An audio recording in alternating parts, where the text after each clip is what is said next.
This is CBS. Good evening. This is the KIRO Evening News. I'm Gary Justice. The controversy is heating up and may already be at the boiling point. Seattle School Board member Ellen Rowe started it with some remarkable remarks in a newspaper interview. Remarks some community leaders view as sexist and racist. Our education specialist, Essex Porter, has the latest. Ellen Rowe's controversial statements come in the July issue of the Lake City News.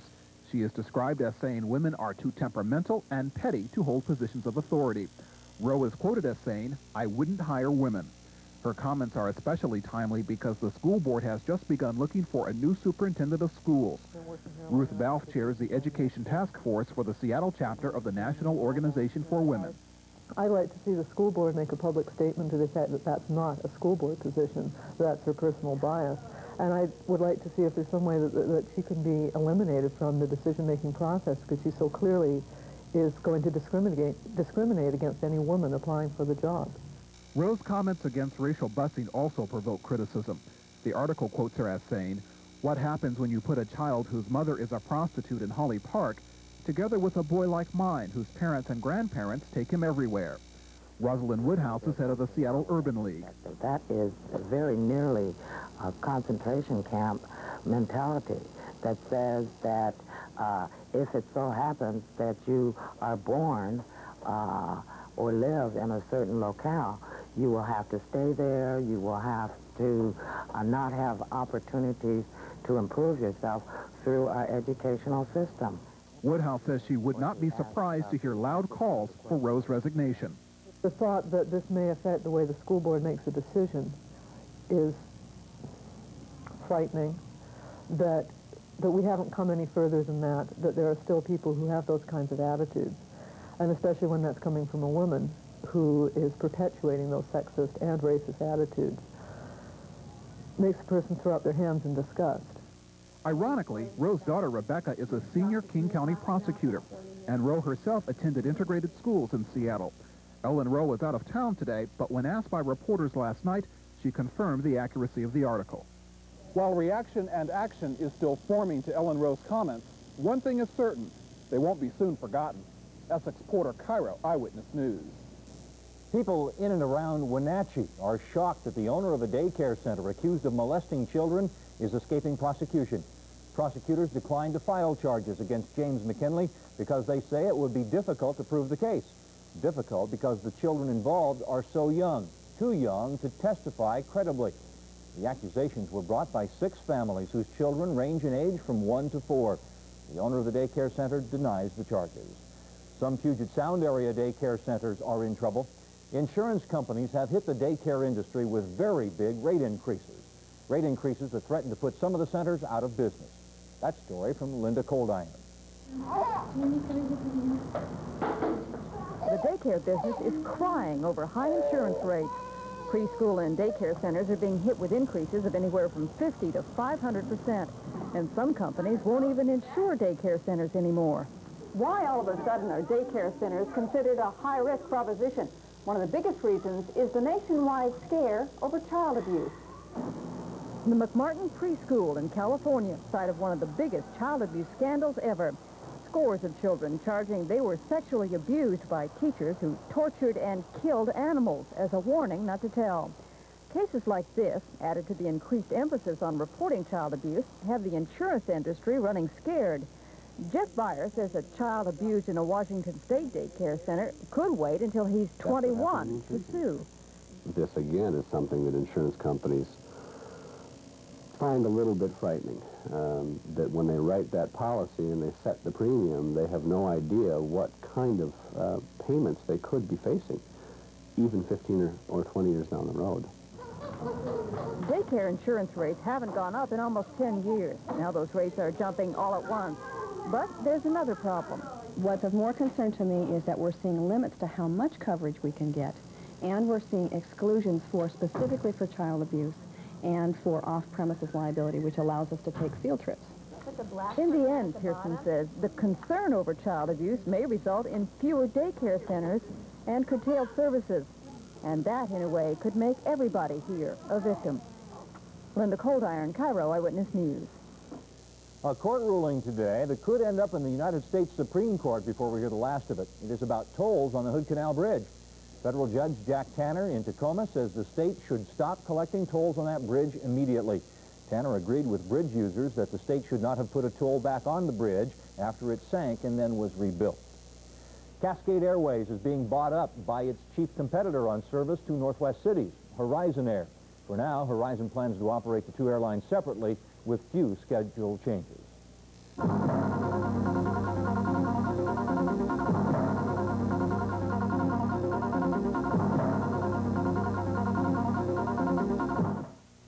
Boy, did I save money. I got the Super Saver. So, I'm flying the Dilly Deluxe. Big deal. I got the double whammy. Enough confusion. Air Cal makes saving easy with frugal fares. Fly to San Francisco and the Bay Area with fares as low as $89 each way Tuesdays and Wednesdays, $99 the rest of the week. Call Air Cal single call service now for Air Cal's frugal fares. Air Cal, we make flying easy. For 25 years, the sign has meant big values. Now, the product is Nissan, but the only change is the deals are better than ever.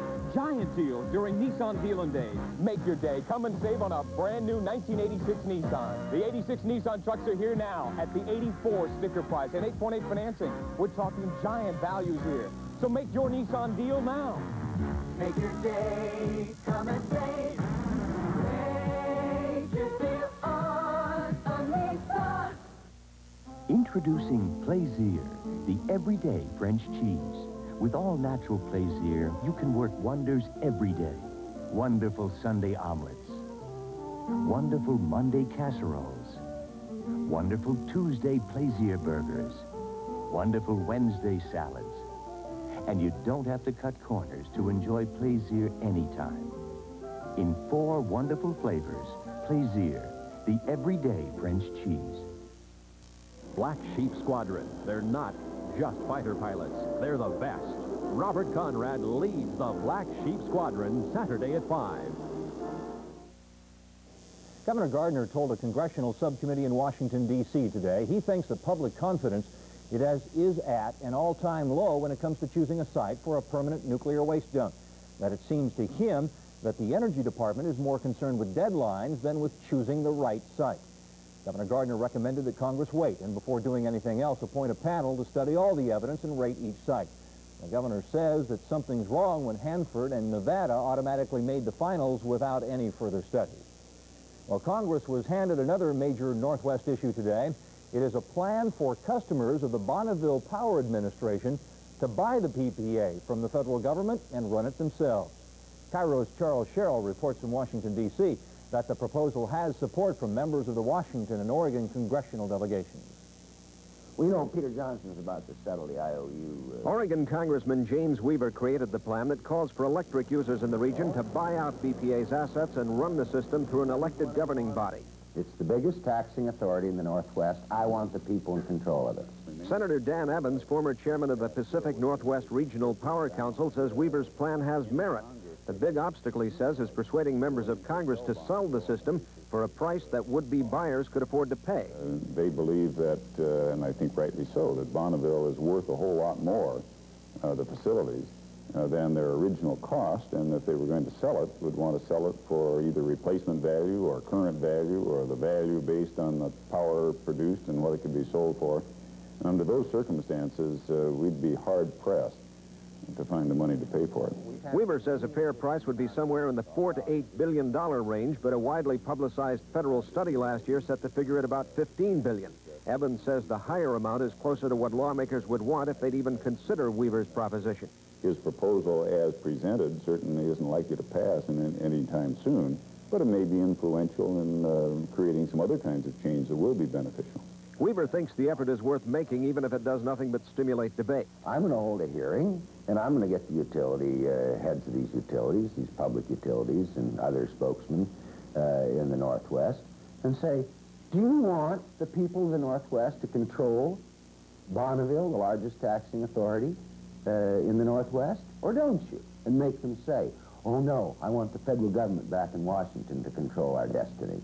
Weaver's credibility sometimes suffers from his confrontational approach to politics and the satisfaction he seems to find in controversy.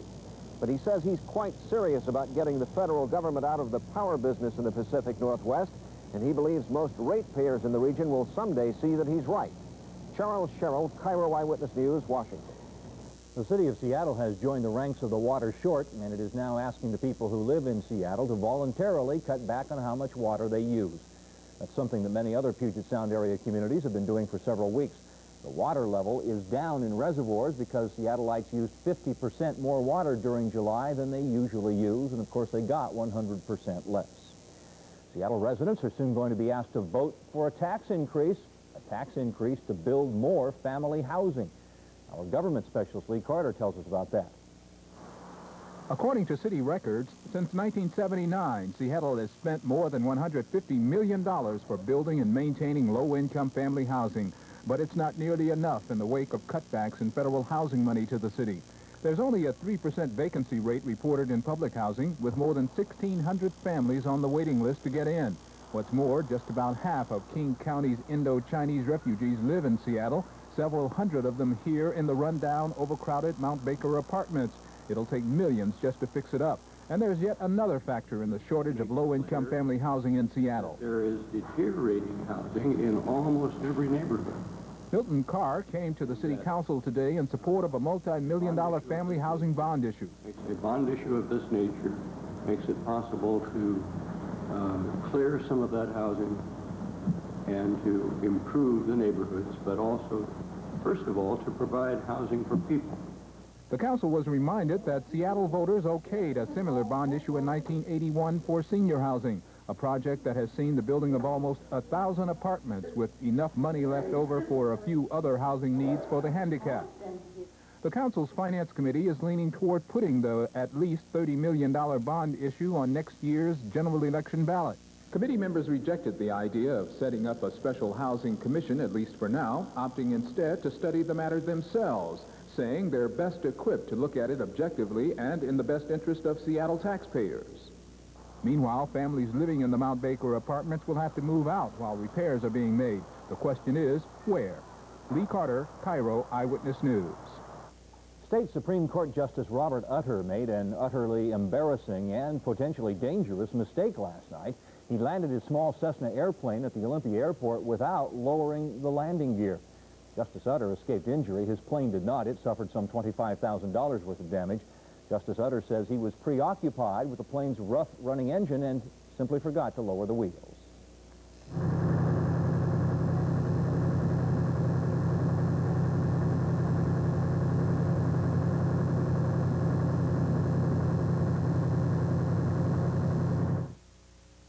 Got cleaning jobs around the house you just aren't thoroughly excited about? Well, rent the new Easy 2 high-pressure washer and do it yourself. It's fun, it's portable, and it gets the job done.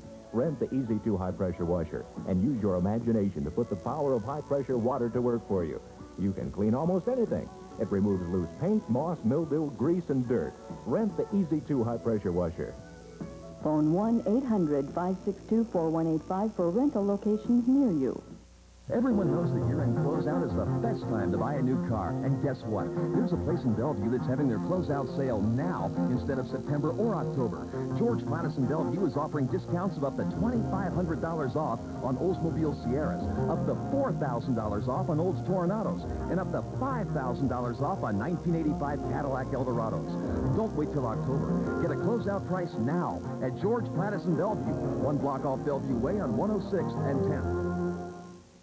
They're marrying the game today?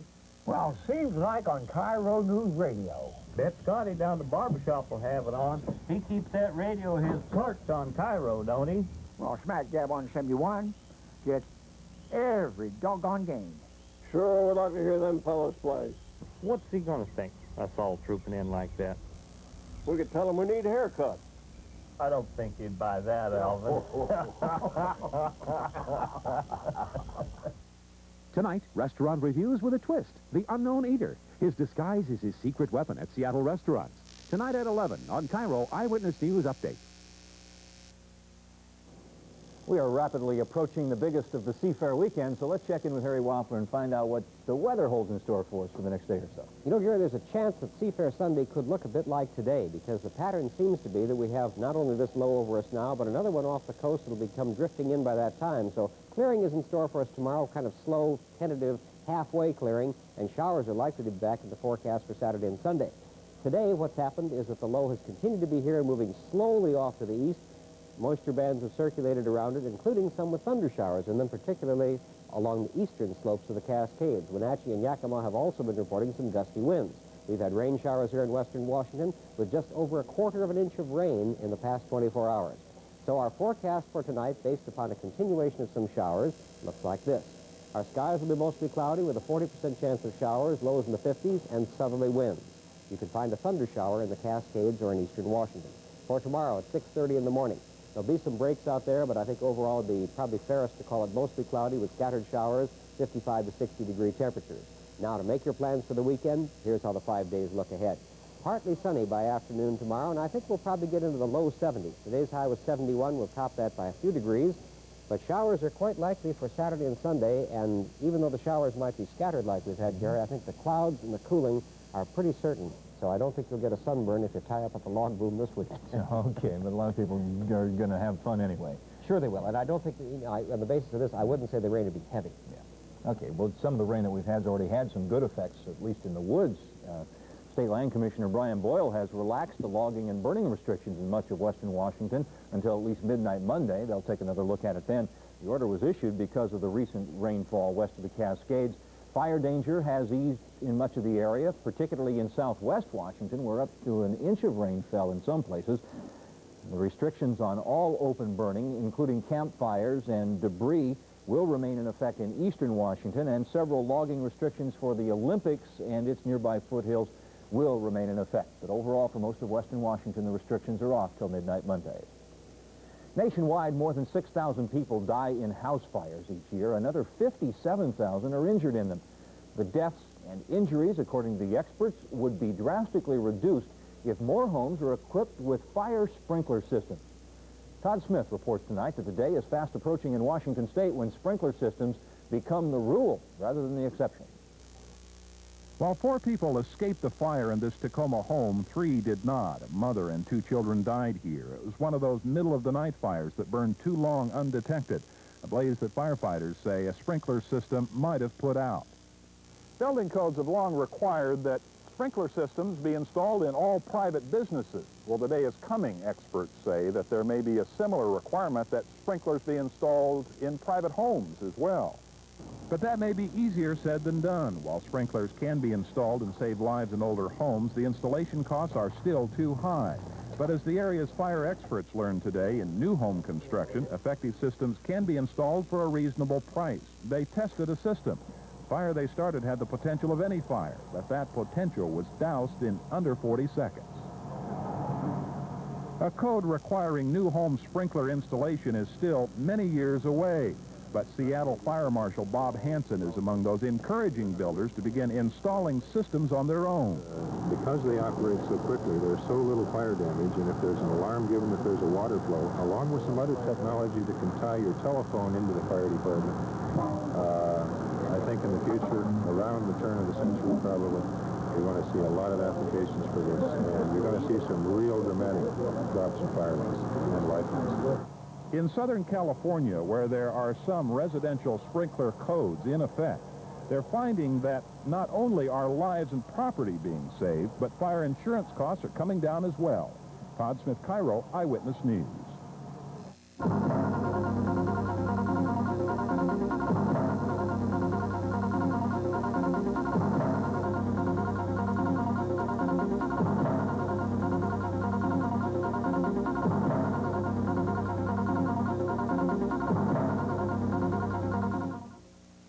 If you thought the Cadillac Dream was too expensive, here's a pleasant surprise.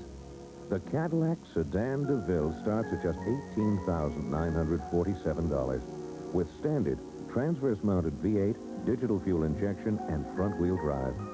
Test drive the elegant Cadillac Sedan Deville at your Seattle-Tacoma Cadillac Dream dealers.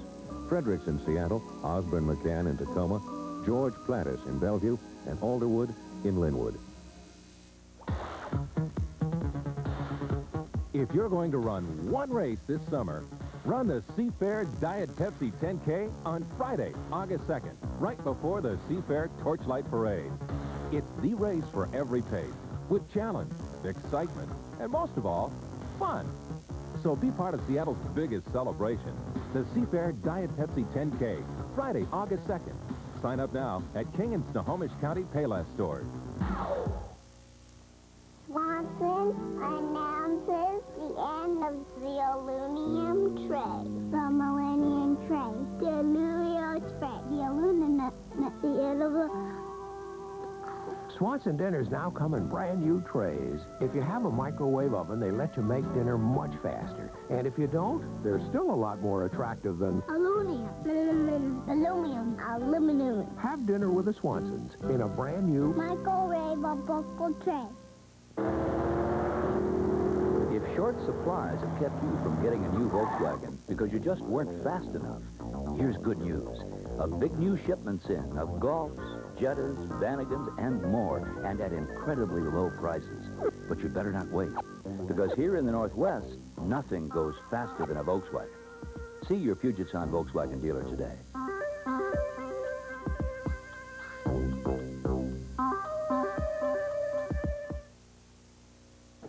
Fire them up, and they've done it out on Lake Washington. Hey, I'm telling you what, they were off and running today at Lake Washington as qualifying continued for Sunday's Gold Cup race, all running except for the pre-race favorite, Chip Hanauer's Miller American. Take a look. The Miller pulled a Miss Budweiser today and literally blew up attempting to qualify. You have to look closely, and you'll see some flame in the picture. There was the flame. The boat comes to a halt in the water, and in just a moment, you're going to see Chip Hanauer climb out on top of that boat there with it on fire. At any rate, not a lot of damage sustained, according to crew chief Jim Lucero. A small hole in the bottom, some fire damage, however, but crews will work all night tonight, get it ready to run tomorrow, qualifying again tomorrow on Lake Washington. 4 more boats did qualify today. Let's take a look. Add to those the 4 from yesterday. You see the Miss 711 there up on top, 139.633. So Steve Reynolds went back out today and qualified even faster than he did yesterday. Then Squire Britannia, Executone, Budweiser, followed by KISW, Cellular One, American Speedy Printing, and Oh Boy Alberto at 109.843. Qualifying again tomorrow. Saturday they have off, and Sunday, the big race out on Lake Washington, Stan Sayers Pitch, should be a great one. Seahawks now, training camp battles continue in Cheney. Probably none more competitive than at running back. Kurt Warner, Owen Gill, Eric Lane, a host of rookies, and the old man of the group, whose X's and O's stand for xylocaine and orthopedics. Quick pass, Zorn out in the flat, caught by Dornick out to the 20-yard line, 25-30. He's got some room to run. He's all the way to midfield, looking for a block, takes it back to the middle. He's at the 30-yard line, heading for the far side at the 15, the 10, the 5, touchdown Seahawks! It's a long way from Monday night football to the stifling heat and monotonous practices of Cheney. But training camp is necessary. It's the place you learn what you'll be using during the course of the long NFL season. And nobody knows the importance of continuing education better than fullback and doctor-to-be Dan Dornick. Oh, I don't know. I think the whole training camp system is something that you probably just have to put up with. But when you get here, I think you can get a lot if you put your mind to it to improve each part of your game. So there's good and bad about it. Dornick enters his 8th season as the Hawks' designated third down back, catching those crucial passes out of the backfield to keep a drive alive. But the competition to make the squad is tight, and Dr. Dan knows to survive, you have to be able to do it all. Mainly working on all parts of the game, tuning back up, getting accustomed to the blocking, the pass catching and whatnot. And my role will still probably be catching passes as usual. Dan is also 5 years into medical school, and that probably makes it tough to find the time to get into shape for camp, right? No, I'm probably in better condition than a lot of the guys here because I kind of cram it all into 2 months worth of working out. And when you've worked out the whole off season, sometimes you tend to go a little flat during the time near training camp. And so I feel I'm in good condition. We hope so, Dan, because we're looking forward to your brand of surgery on opposing defenses this year. Dan Dornick putting in 20-hour days there for a while up until training camp. Some bumps and bruises going on over in Cheney right now, keeping guys out of practice. Jeff West has a bad knee. Jeff Comlow, the quarterback, a bad elbow. Let's see, Kenny Easley's missed practice with Jumper's knee. Scansey and Castor, two wide receivers, they have bad groin. John Harris has the flu. A lot of guys missing practice, and of course, 4 still holding out, 3 of them on that starting defensive squad. Move over to baseball now. The Mariners' bats can relax today as they travel to the Bay Area for a 3-game series with the Oakland A's. Seattle has won 4 of their last 5 games and remain 9 games back of California in the American League West. Joining the M's on their trip south will be shortstop Spike Owen, who was reactivated today from the 15-day disabled list. Darnell Coles was sent down to the Mariners' AAA farm club Calgary to make room for Owen. Owen should be back in the starting lineup tomorrow. Incidentally, Commissioner Peter Uberoth has finally taken his stand on the side of the fans, he says. He's trying to put forth a proposal that baseball players and management come together, a $45 million package, $1 million taken away each day that the strike continue, or that the talks continue until there's no money left. And that strike deadline only 5 days away. Only 5 days away. All right, thanks, Steve. Yep. Tonight on Eyewitness News Update at 11, an update on the story that we brought to you earlier. Just how close are we to getting rid of Hood Canal Bridge tolls? Anita Williamson will have the latest tonight on the effort to put some of that money back into the pockets of the people.